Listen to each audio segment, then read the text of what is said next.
समझ नहीं आ रहा अपने सैलरी इंक्रीमेंट का क्या करूं। बेटा इतना क्या सोच रहा है, अपने म्यूचुअल फंड्स के एसआईपी का टॉप अप करा ले। This is the right time. क्या समझ में नहीं आया। बेटा इतना क्या सोच रहा है, अपने म्यूचुअल फंड्स का एसआईपी टॉप अप करा ले। This is the right time.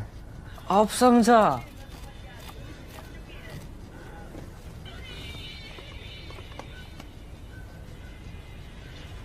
Mutual fund investments are subject to market risks. Read all scheme-related documents carefully.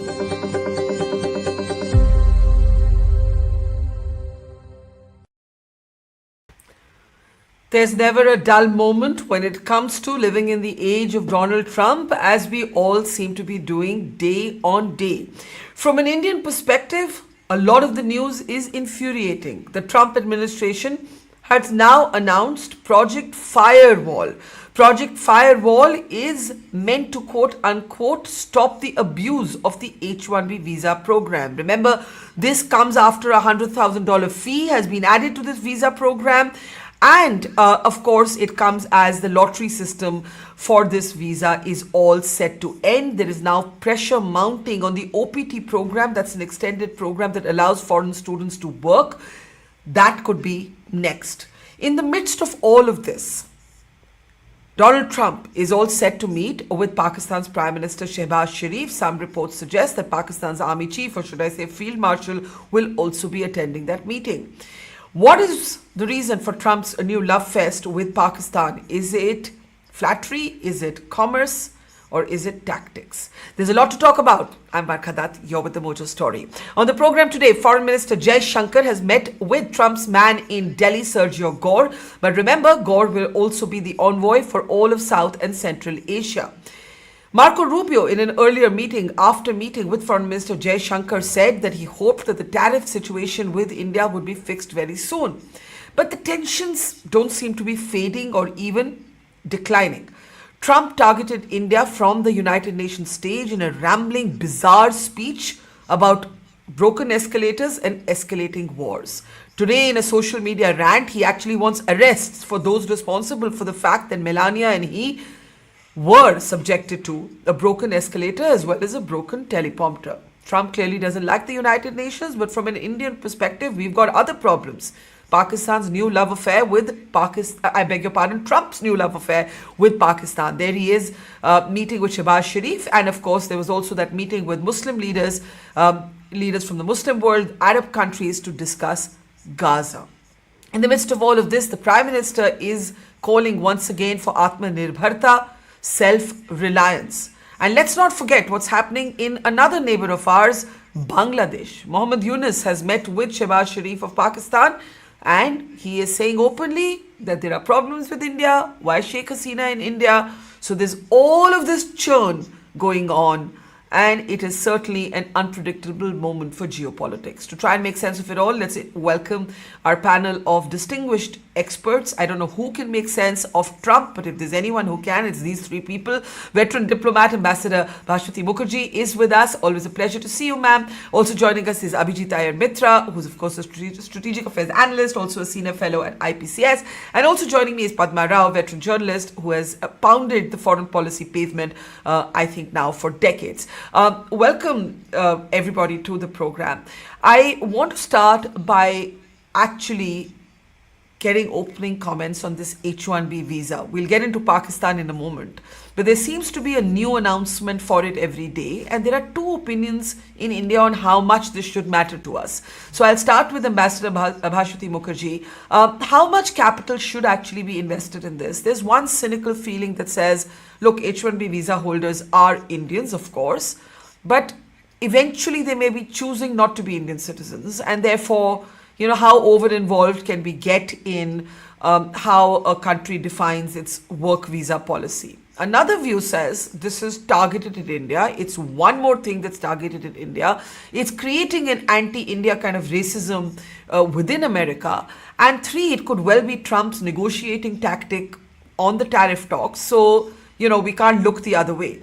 How do you look at it? Because today, Project Firewall has been announced. H-1B is clearly being spoken about as if it's a sort of much misused program. 71% of all H-1B visa beneficiaries last year were Indians.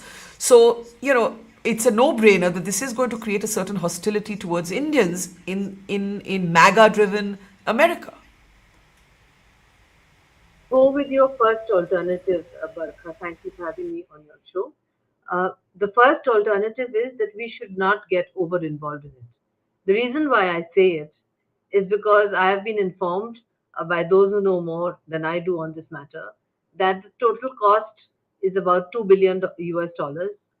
And the H-1B visa program actually is very, very important for big tech American companies. Big tech American companies will probably just outsource these jobs out to these people in India. For instance, I'll give you a simple example from my own family. My cousin was called up. He was on holiday in London. At that time, they thought that he won't be able to get back. Now he has got back. That the first day, if you remember, they said anyone who has an H-1B visa by this cutoff date cannot go back. He was told by the company that has hired him, a very big company, that you just fly back to Delhi and you work from there until we sort this out. The next day he got a call saying fly back, there's no issue at all. So the point here is that those who already have H-1B visas, they will continue as they are. For those who don't have H-1B visas because the program is suspended, the big tech American companies will put enough pressure on Trump for him to change it or will outsource these jobs out. In the meantime, I think it's important for us not to get over involved in it because the H-1B visas, generally these people do not come back to India, unlike the Chinese H-1B visa holders. And secondly, the American diaspora, the powerful Indian diaspora in US, as you yourself noted in one of the earlier programs, is very conspicuously silent on all the things that are happening in the India-US relationship. So the hope that we had that the powerful Indian diaspora will be like a fifth pillar of support to India during this time of crisis has not worked out. The reason which they give privately is that they are very concerned about their own livelihood, their own jobs, their own status, etc. In other words, their focus is on themselves and not on their former country, mother country, India.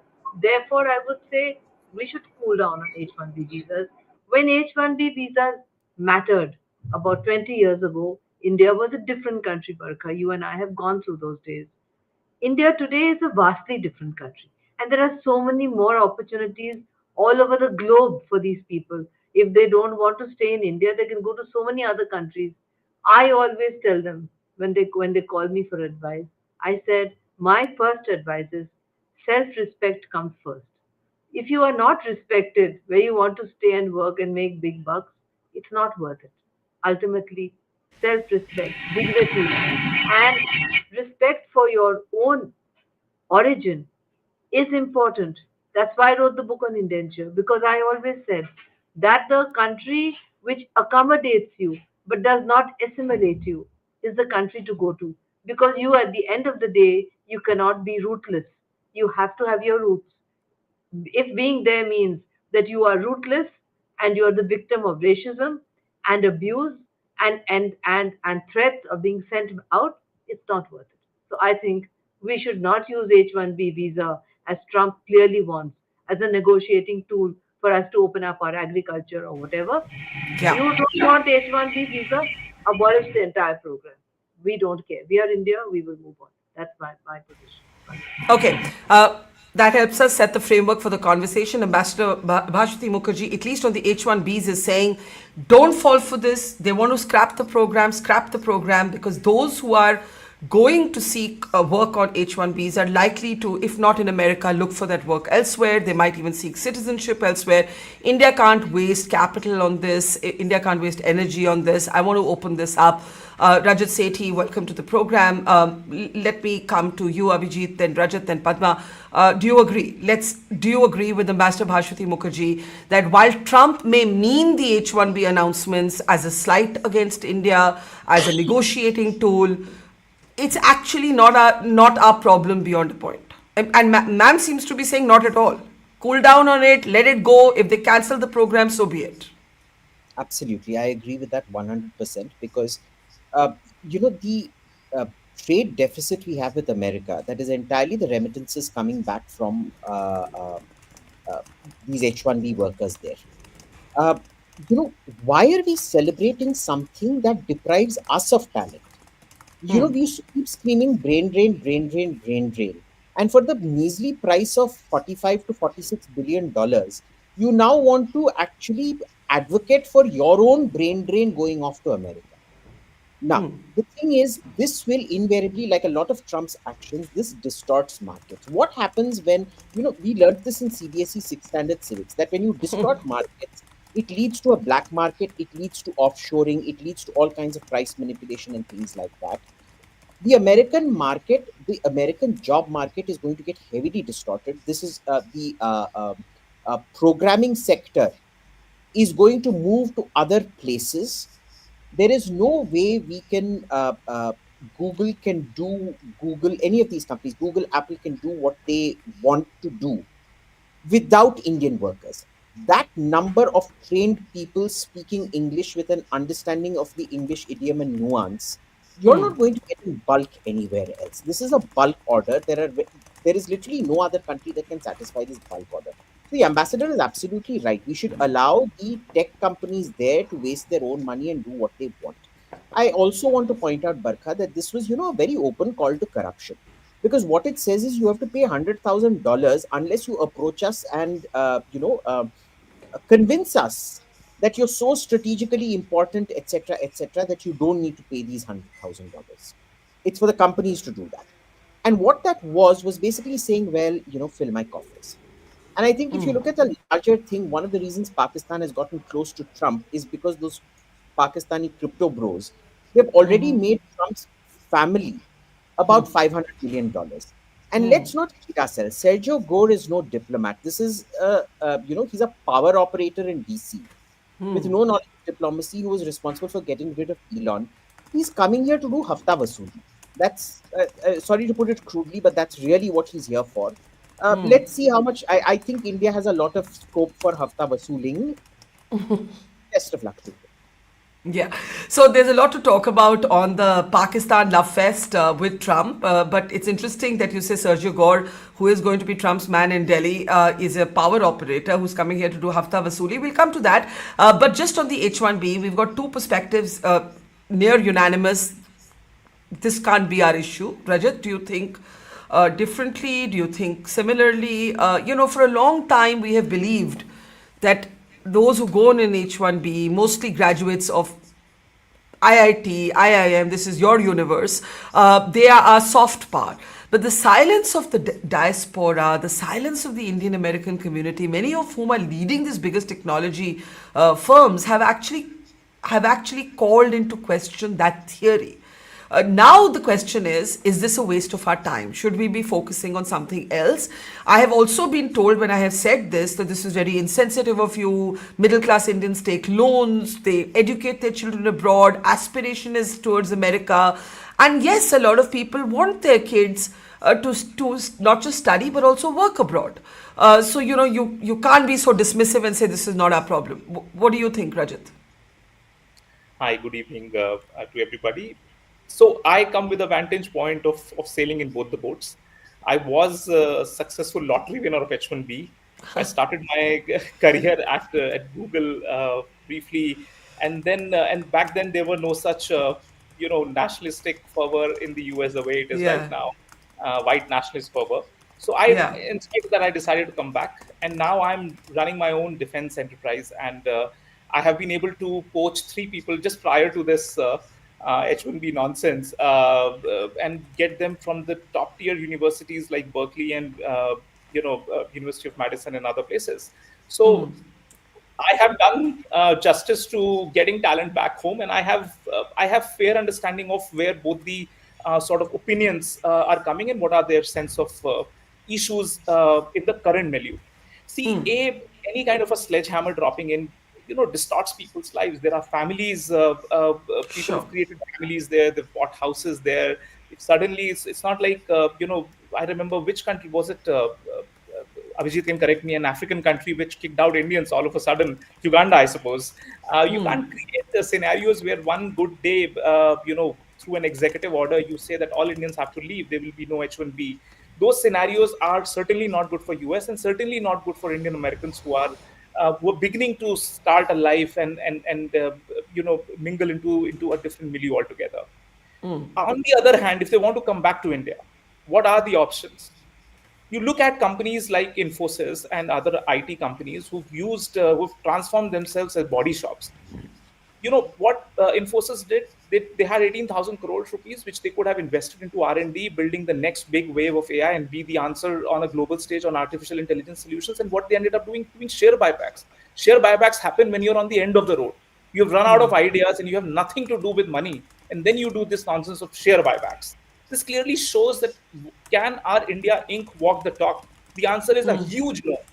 I'll give you one conglomerate. In conglomerate, very, very big. Their annual turnover is 1.66 lakh crore rupees. Do you know the amount of R&D spend they do? 44 crore, which is like a decimal point rounding off error. Will they be in a position ever to hire PhDs? How will they come in and attract the talent or even retain the talent, which, because of these turbulences around the world, they would want to stay in India, do research in India, and then look for gainful opportunities in India? This is another dimension. Look at the Babu Dam in our country. Have they woken up that finally this window of demographic dividend and all of that is fast shutting down right before our eyes? The amount of delta that we have left in terms of time is very, very narrow, and still they're carrying on with a 30-20-year-old mindset of incrementalism. Have they woken up? Chinese, for example, let me tell you, China came up with a K1 K2 visa to immediately roll out to all the science and tech talent around the world, no questions asked. Why can't the MEA come up and come out with a very, very different, very open way of not just embracing PIOs and other talent, science and technology talent back home?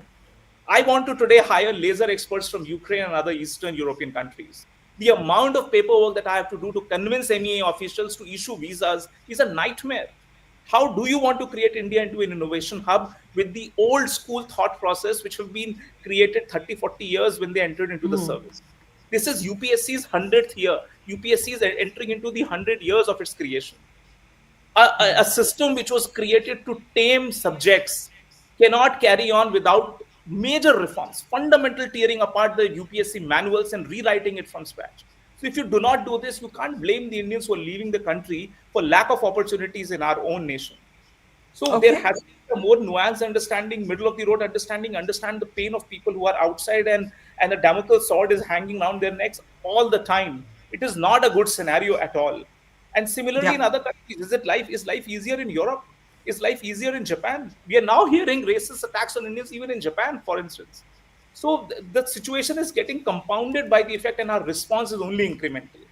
These two things cannot go together, and we really have to, break the shackles and think with an open mind, with zero bureaucracy in our thought process.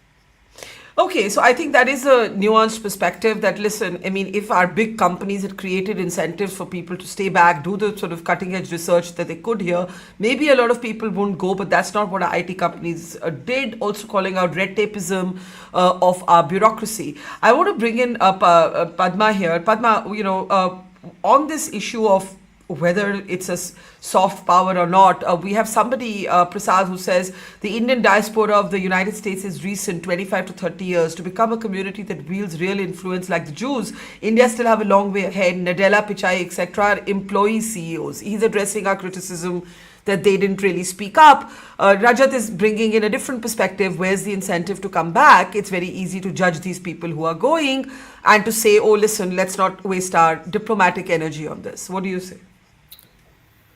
Okay, so thanks for having me on your show, Barkha. Good evening, everyone. I don't think that this H-1B issue is going to be America's loss and India's gain.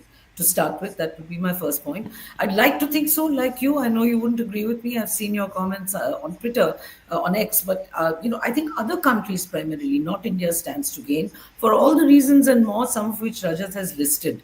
Now, for instance, Germany, the German ambassador in India, Philip Ackermann, immediately put out a long selfie video the minute this latest announcement came, emphasizing just how much Germany needs Indian talent and how everybody should. So that is what is going to happen. Now, whether the Indians flock to Europe or not, as a backlash of the H-1B is a separate issue because there are other problems there, but that is one of the things that's going to happen.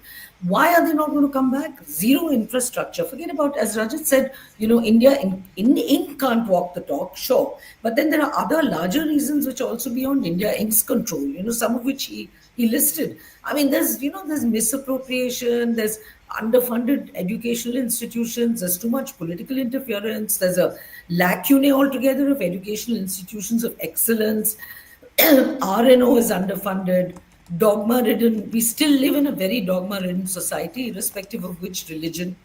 Pendency in courts. I mean, the list is never ending, So also, I think we should remember that, it's all very, very well to say that it'll need generations of Indians to reach the level that, let's say, Jews have in America.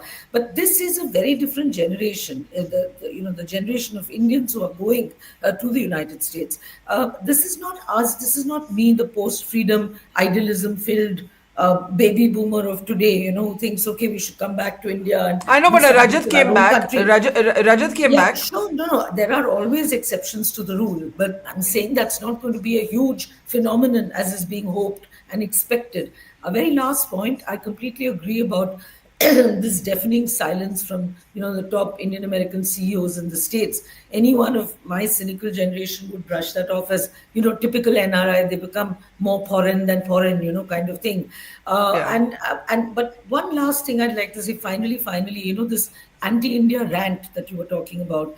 I think this anti-foreigner, anti-India rant is largely amplified on platforms like Twitter. I think there's always been that underlying racism in any country, actually, of the world, including India, and especially India, I would say. It's just that platforms like X and Facebook and Instagram have amplified it. And I think and I know that there are Americans and Americans and Americans. And when I lived there, we had the dot buster phenomenon in New Jersey, when there were gangs going around lynching Indian women who had a bindi on their heads. So I've never known in America or any other country without this phenomenon. So I'm not so surprised. And as Ambassador said right in the beginning, let it ride. Let it ride. Sooner or later, sooner I think rather than later, there is going to be a backlash which is, largely going to affect America's industry itself. Barkha, I'm sorry to be braying, but I have a bad voice. No, don't worry about that. Don't worry about that. Let me just get Abhijit to come in quickly and Ambassador Bhaswati, because Rajat has brought in a kind of nuance and Padma's sort of not, halfway with what you and Ambassador Mukherjee are saying. And Rajat is making the point that, listen, our tech companies could have created a different environment. Our governments, I'm saying it in plural, by cutting red tape could have created a different environment. So today, people who are software engineers, computer engineers, who are in specialized STEM skills, you're not giving them an R&D, a research and development environment where they can research but also afford their salaries.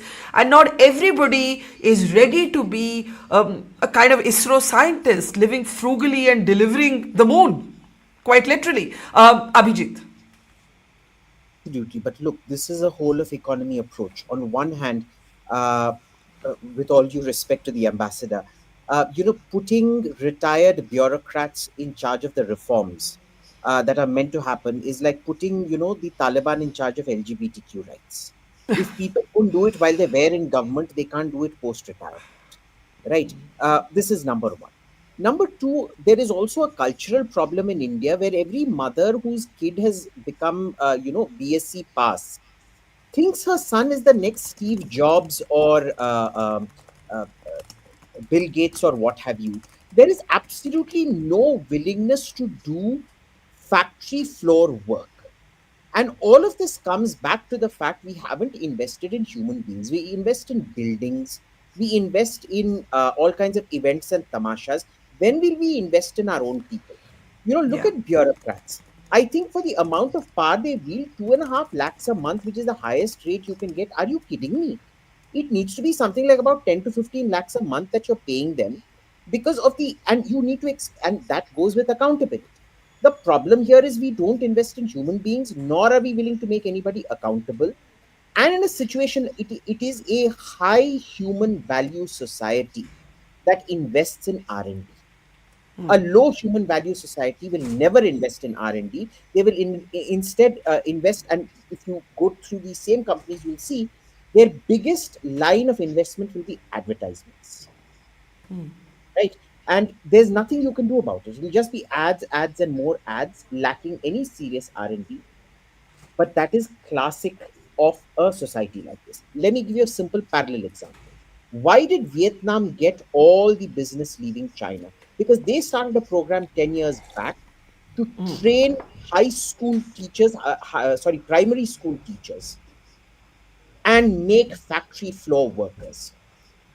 Where is Okay. our program to make factory floor workers? Here, But can I, factory worker but can seems I, to be a bad word.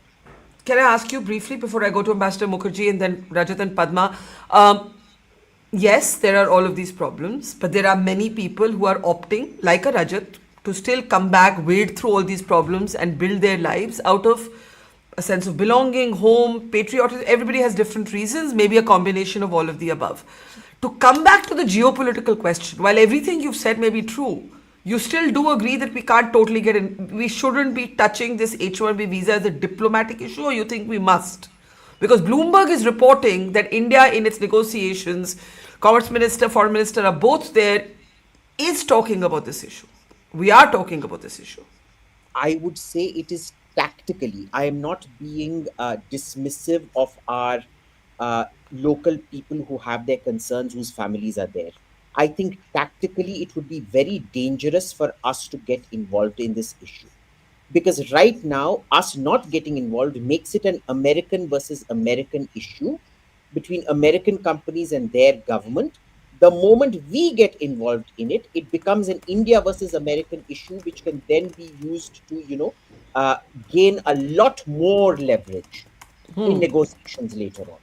So, Okay. tactically, in every sense of the word, even for the affected H-1B workers and future H-1B workers, it would be extraordinarily risky for India to get involved in that.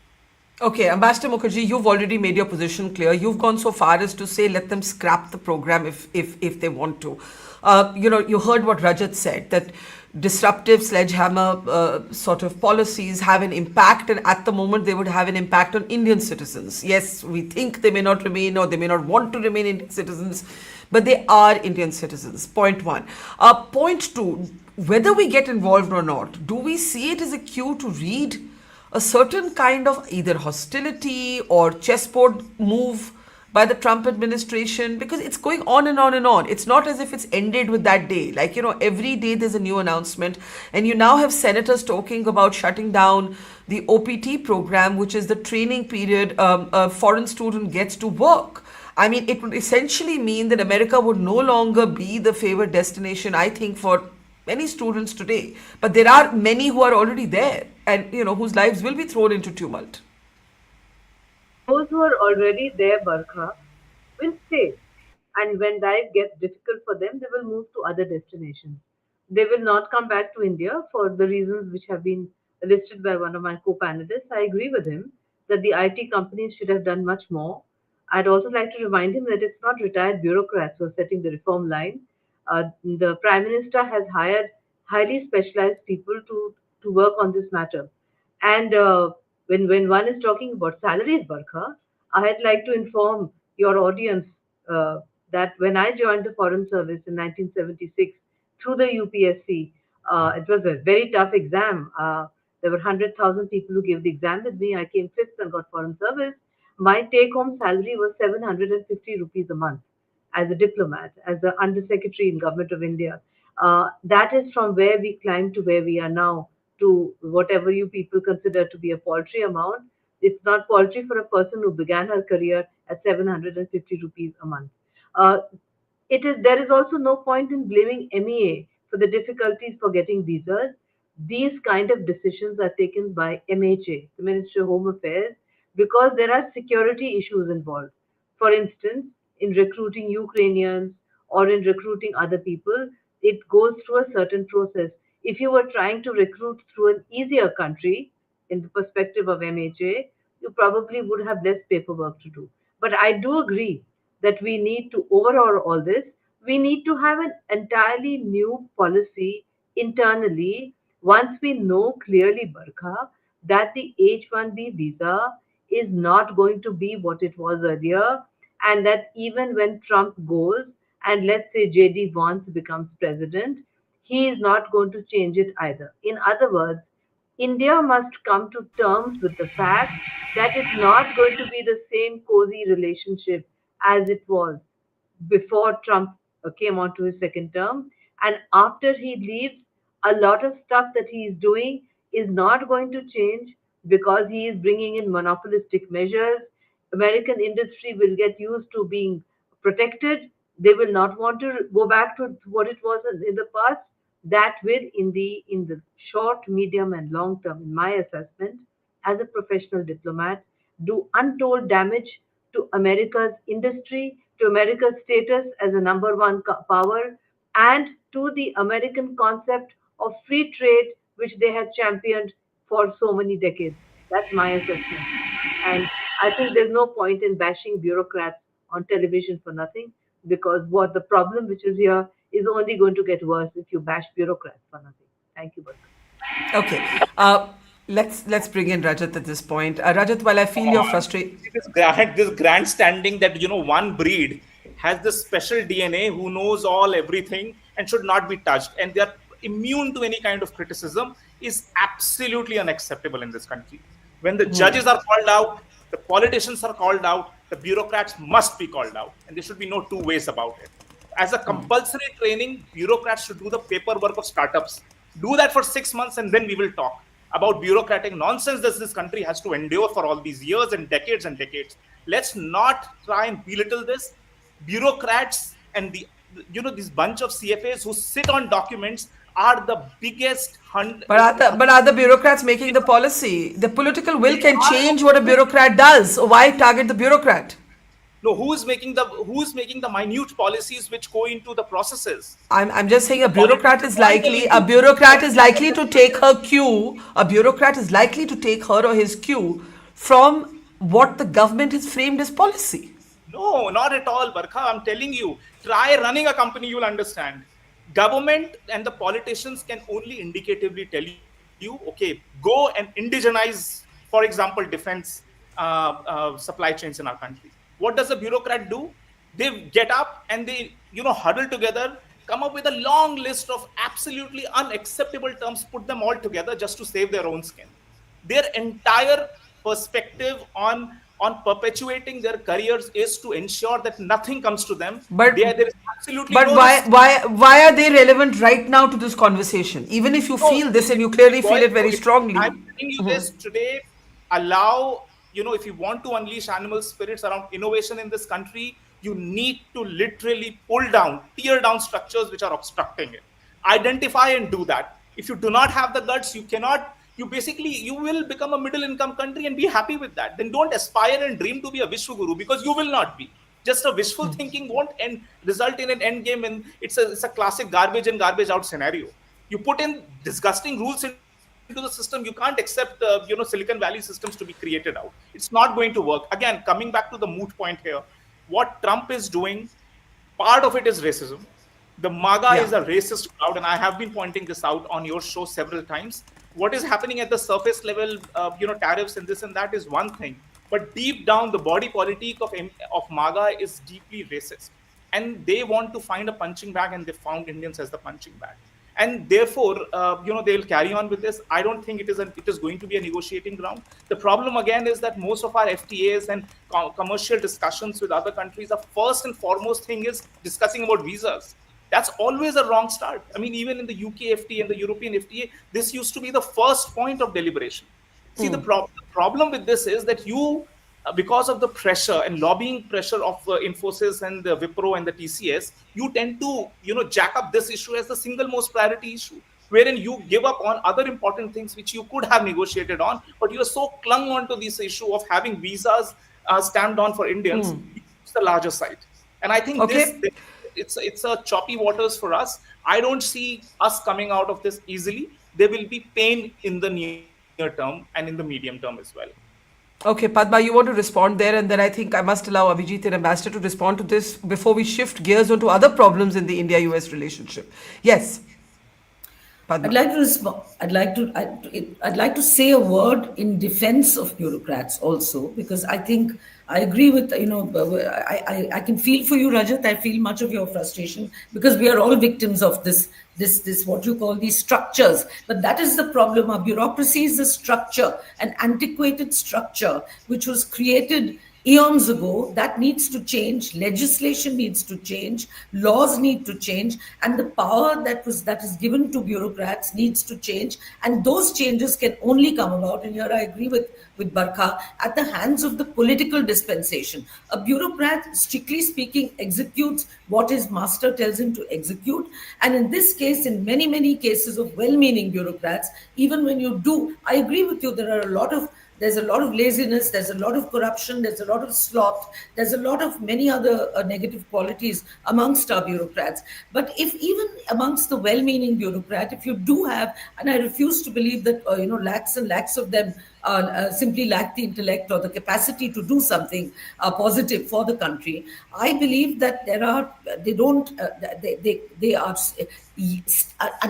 it doesn't matter, like Barkha said, which political party is in power. I have seen it over decades and decades that ultimately the politician rules and the political will rules, and if a well-meaning bureaucrat wants to execute something, he simply doesn't have the power to do so against the wishes of the elected polity. This is the key problem in this country.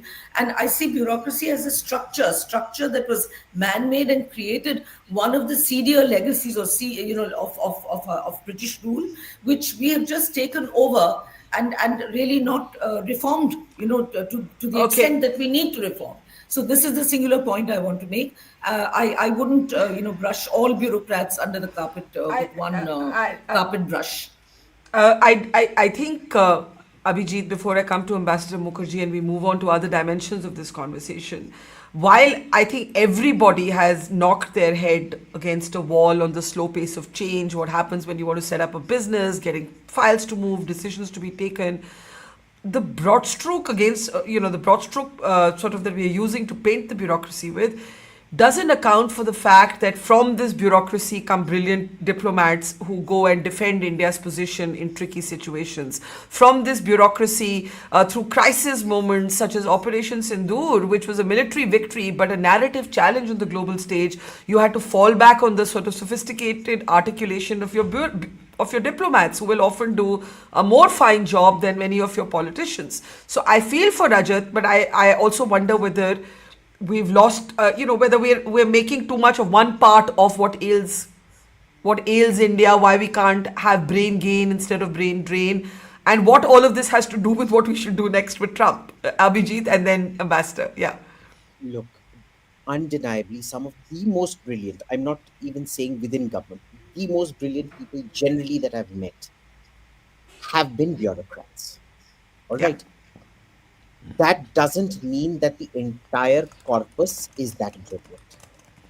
The problem is a lack of investment in them, a lack of through career training, and a lack of accountability. It is like any other public sector enterprise. For every APJ Abdul Kalam who delivers on projects, there will be several DRDO projects that never deliver after 20, 30 years. See, it is a call for accountability. It is not condemning the whole system. It's a call for accountability across the entire system. And in fact, a greater investment in it. The foreign service is woefully undermanned. I have been calling for it to expand to 3,000 diplomats at least. And the problem then becomes that they themselves don't want it because everybody wants to become an ambassador. When Jaishankar was asked this on the Raj Shamani show, he gave an outright falsehood saying it had been expanded. It had not. It was the second tier that had been expanded. Right. So we have all these problems. So this isn't, but anyway, congratulations to Trump for making us fight amongst ourselves. Yeah, why are we doing it? Yeah. Look, we have to understand that this is a government which is very, very, very corrupt, whose corruption in America is not being talked about because the previous government was just as rapine and corrupt. You saw all the pardons that got signed on the last day of Biden's this thing. You saw Hunter Biden tapes, which we now know were not manipulated, etc., etc. And that is why nobody wants to talk about Trump. Now, I like corrupt people. I don't like idiots because corrupt Kya people matlab? you can work with. Bring Sergio here and do what we do best. Rishwat do or rishwat do. laddu khilao. You're saying the corrupt, if they wear their corruption on their sleeve, you know what you're dealing with. Basically, that's Yes. what you're saying. Okay. Yes. Oh, See, okay. I know it's like this. I would much rather pay 500 to the traffic cop than spend, I don't know, a lakh fighting my case in court for skipping a red light. Okay. I do think we must allow Ambassador Mukherjee to respond because she shouldn't feel like everybody's ganged up against her because that is certainly not the intention, certainly not mine. I don't even know how we have That's a wrong Hanji. framing. It's not against her. She's been one of the finest ambassadors that we have had. But look at the system. I'll just, one point, ma'am, and then you can respond. It is Jitendra Singh made a statement just yesterday, says that no senior IS wants to be a science secretary in our country. They don't want to be. Science and technology, the whole international politics is focused on science and tech. Our DST, Department of Science and Technology, is wanting for bureaucrats to come. It is on the other side. It's actually good that bureaucrats are not coming in and spoiling DST also, but it just shows the tone and tenor. It's just a rent-seeking job that they want, broadly speaking, and not getting into and getting their hands dirty in trying to build an innovation ecosystem. No, I know you didn't mean anything personally, nor did anybody else against Ambassador Mukherjee, but we all feel somewhat prickly about being generalized. I would, if somebody started talking about the state of media, I would say, Are bapre, I'm not that, while taking the point. So I'm going to allow Ambassador Mukherjee a brief response, and then there's so much else to talk about. Ma'am, please go ahead. I just wanted to say that the debate is about H-1B and not about bureaucrats. I'd also like to add that Jaishankar did not tell a lie. There has been 50% increase at the top layer of the Indian Foreign Service since this government came to power. Let me explain that earlier it was ridiculous that there were hardly 800 foreign service people manning 120 embassies abroad. That was the state when I joined, and there were hardly any women. Women diplomats, in fact, had a very hard time and they had to sacrifice their personal life to reach where they have reached. All that should be taken into account and not with a broad brush. And don't also confuse foreign service with IS. These are two totally different services. Foreign service people serve abroad and they have a different perspective, which sometimes is conflicts with the IS. For instance, on FTAs, I've had so many run ins for the reasons stated by my co panelists that don't focus on visas, focus on issues on which we can broaden trade. So I don't want to get in, this is not a discussion on bureaucracy. I wanted to say that if in the process of completely destroying the H-1B visa, I agree with Abhijit who said that let it be American big companies against American government. Let's not get into it. That I completely agree with him. And secondly, if it provides us an opportunity to clean up at home, as has been pointed out by my co-panelists, whether it's the IT industry or it's reforming our bureaucracy or it's making paperwork easier, as in fact it has been done. But I would tell my co-panelists privately that Ukraine is a little tough. He might like to look at other nationalities at the moment, but for reasons which I can't state on national television. But there are other nationalities where it's very easy to recruit them. And if you provide my mobile number to him, I'll tell him privately. But that's all I have to say. I think we should go back to what we are discussing right now, which is Absolutely, I agree, and thank you for sort of responding with so much grace in a heated conversation. I want to move on. Trump is going to be meeting with Shehbaz Sharif. Some reports suggest that Asim Munir is going to be there. This follows a 36-second bump in the corridor of the United Nations between Trump and Shehbaz Sharif. It is on the same day that Trump chairs a meeting of Muslim leaders, including Pakistan's Prime Minister, evidently to talk about Gaza. And this is all happening on a day when Muhammad Yunus has also met with Shehbaz Sharif. Now, what is going on here? How is Pakistan legitimizing itself as a sort of player in these conversations is something that perhaps deserves and merits a little bit of our attention.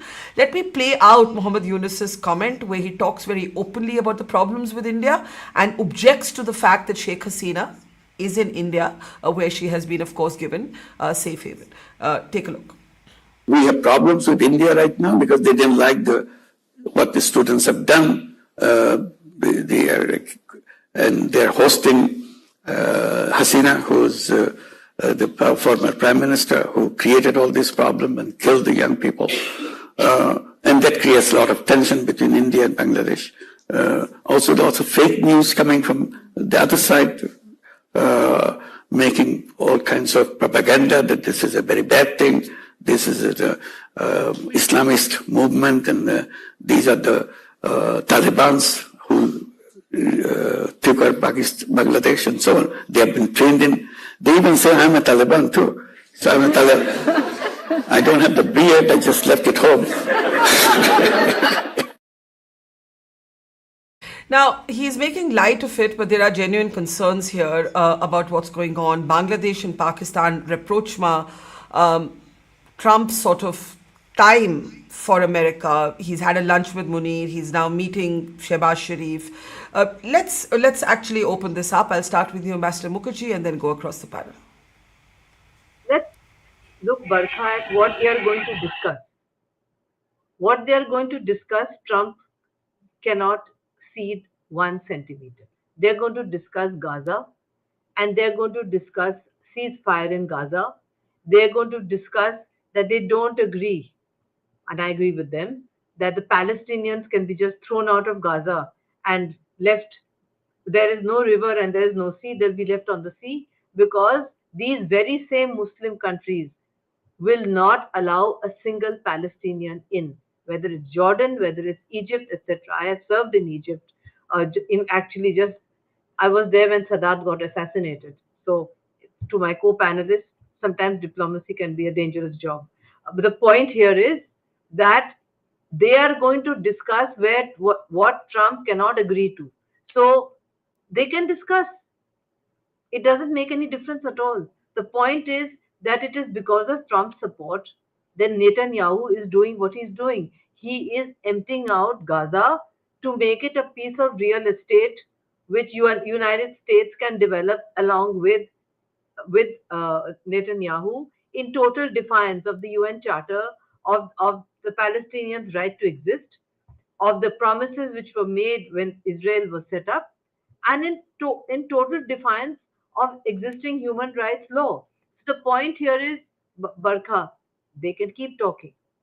The more Pakistan aligns with them and offers a nuclear umbrella to these people, the more you can be sure that at some point of time, Trump will either agree or not look when Israel goes in and takes out Pakistan's nuclear facilities.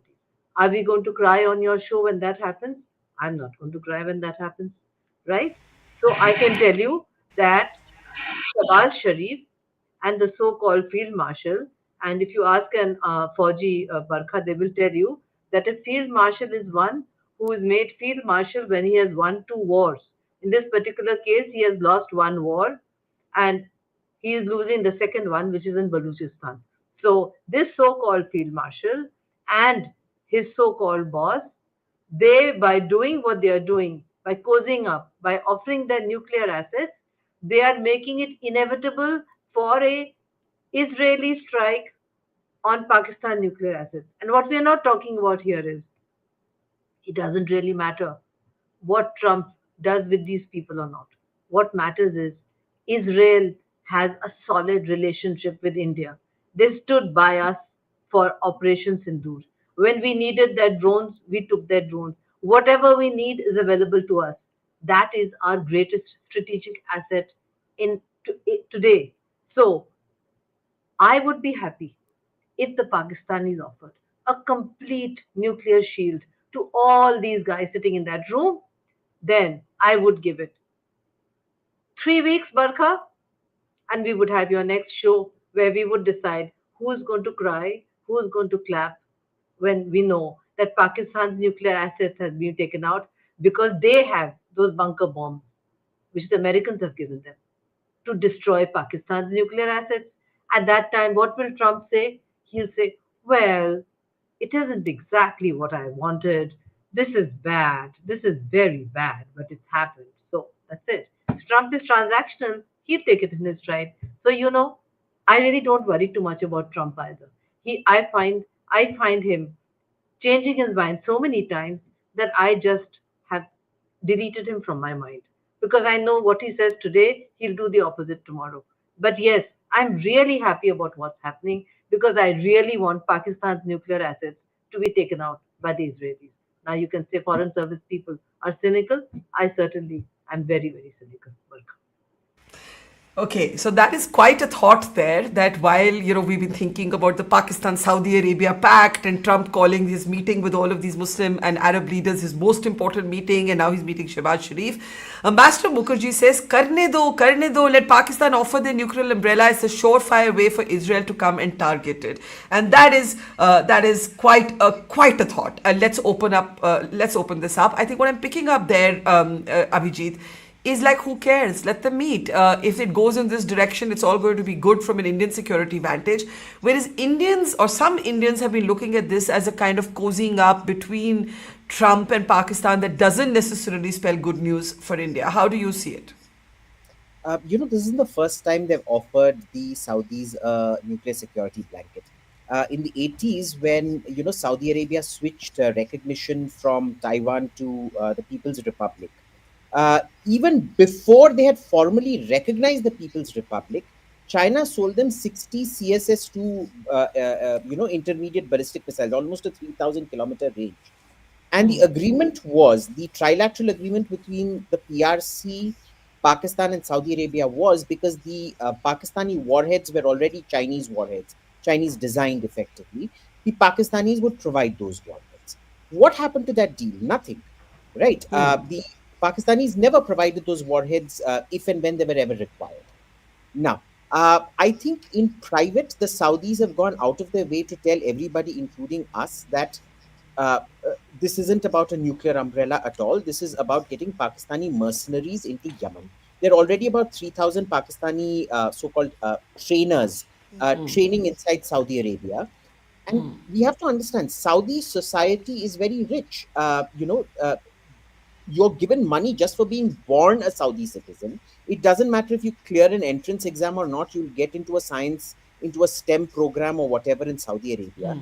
I think these people are going to go die, fight dirty ground wars and die out there. They're not. They are also very disappointed with their faction. So there are 4 factions in Yemen. The westernmost faction is the Houthis. The second faction, moving from west to east, is the Saudi-supported faction, which is woefully inadequate in terms of its performance. The next faction, which is the southern faction, is Emirati supported, which is, they're just sitting tight. They're sitting pretty and holding their gains. And near the Oman border, you have lots of Al-Qaeda fringes. Now, what has happened since then is the Saudis need to change that equation on the ground. They are getting Pakistan. They are going to get Pakistani troops. Don't be surprised if the Emirates signs a similar agreement with Pakistan in the upcoming months, because they don't want those Pakistani troops attacking their proxies. They will get Pakistani versus Pakistani. We're also not looking at how Iran is looking at this. Pakistani troops going into Yemen to kill Houthis. What do you think Iran is going to do?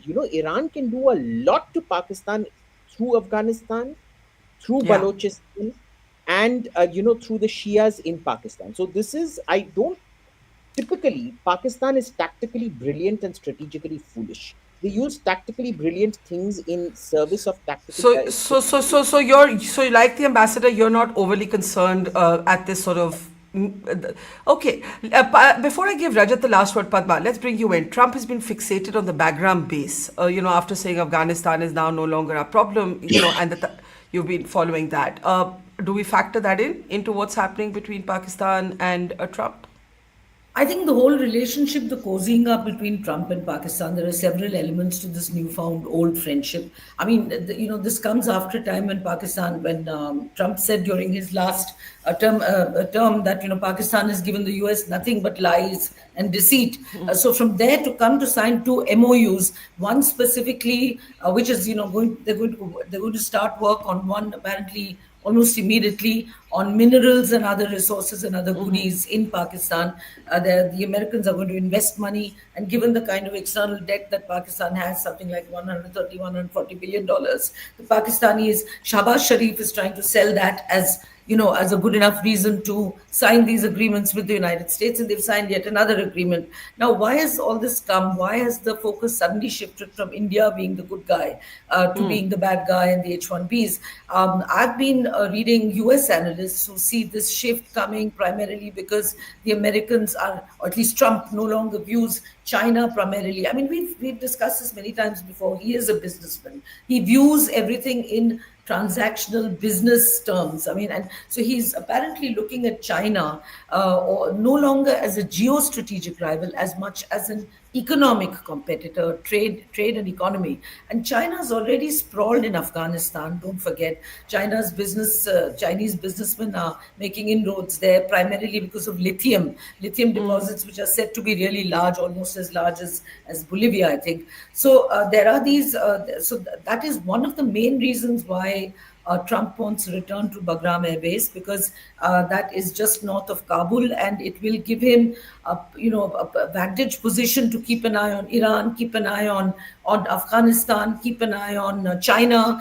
And he's also said himself many times on record that this is not far from where China manufactures its own nuclear weapons. So all these mean that he wants a foothold in Bagram. Now, one very, very interesting thing is the fact that the Pakistan airstrikes on Khyber Pakhtunkhwa came almost on the heels of one of these meetings of Asim Munir with the United States counterparts. I mean, he was there, I think, in August, and in September the attack happened. Why is that? Now, the company, one of the companies that has signed this MOU is basically is a Pakistan army. It's run by the Pakistan Army. It's called the Frontier Works Organization.